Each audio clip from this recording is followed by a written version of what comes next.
السلام علیکم. اکا اسکندر خیلی خوب است، جور است، خسته نباشه. منم میدان شاهلافه در روی اولش کرده شدیم. من بچه ها در روی شدیم. سلامت باشم. من از پیشون رو میریم.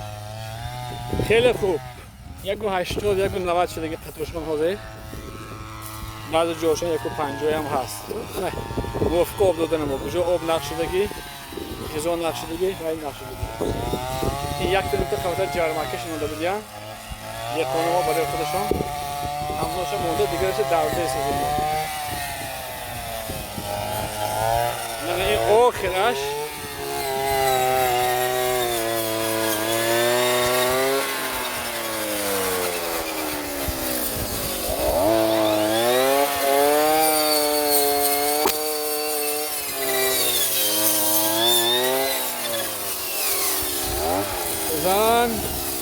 من این آخراش که اینجا شهر قیراقم است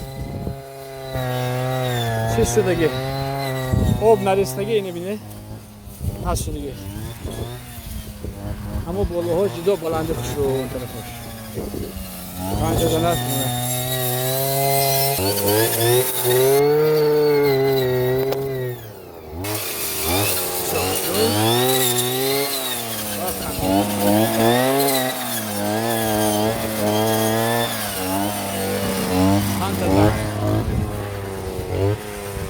این دلوی اولین امسال است.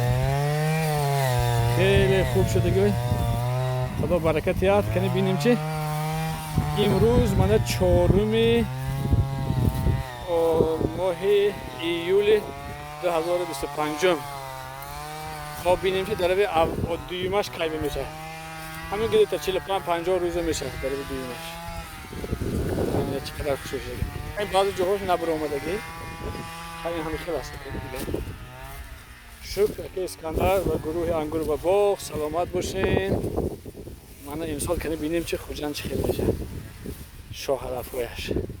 این حالی ما با نوارهای دیگر نشون میتیم. چند مالخانه رفته گپ زنون کردم.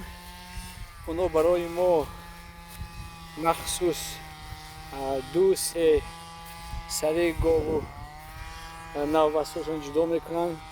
فقط به همین علاف پرورش میکنن و ما نتیجه هایش رو باز میگوییم که بعد 3 روز 5 روز چخیل شدن، چقدر شیرشون زیاد شد، چقدر قیماقشون زیاد شد، چقدر وزنشون زیاد شد. این چیزی داخل برای شما معلومات میدهیم. خب کنه بینیم چی همین موافق گپ زنان ها موافق پاسپورت ها یک چیز معجزه آور است. کنه بینیم چی معجزه هست یا نه. خیلی باشه احوالش. ما اثبات میکنیم این سال.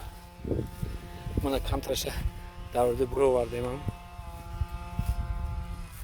خیلی دیگه باقی سلامت باشه.